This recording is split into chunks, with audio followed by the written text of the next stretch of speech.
అందరికీ నమస్కారం అండి. Welcome back to our channel. మీ అందరూ భోంచేశారని అనుకుంటున్నాను. భోజనం చేయకపోతే ఇంటికొచ్చేయండి. మీకు పీక నిండా పెట్టేస్తాను. మీకు మాతా అన్నపూర్ణేశ్వరి క్యాటరర్స్‌కి స్వాగతం, సుస్వాగతం. నా పేరు నిమ్మగడ్డ పద్మిని. మేము బీహెచ్ఎల్‌లో ఉంటాము. నేను ఇంతకుముందు వీడియోస్‌లో కూడా నా ఇంట్రడక్షన్ ఇవ్వడం జరిగింది. ఈరోజు కర్రీ పాయింట్‌లో భాగంగా కూరలు ఏమున్నాయో చూద్దాము. మీరు నా వీడియోస్‌ని చూస్తున్నందుకు థ్యాంక్ యూ సో మచ్ అండి. సో, ఇప్పుడైతే వచ్చేసి సాంబార్ అనమాట. సాంబార్.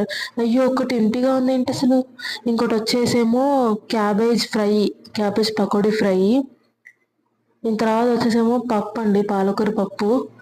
నార్మల్ రొటీన్ పాలకూర పప్పు. తర్వాత ఆ మాత్రాన ఉండాలి కర్రీ పాయింట్ అంటే. తర్వాత వచ్చేసి టమాటా మెంతి పచ్చడి చూడండి ఎంత బాగుందో చూడడానికి. ఎంత టేస్టీగా ఉంది. తినడం ఇంకా బాగుందసలు. తర్వాత వచ్చేసి ఆలు వంకాయ కర్రీ అండి. ప్లీజ్ సబ్స్క్రైబ్ చేసుకోండి. బాయ్. Thank you.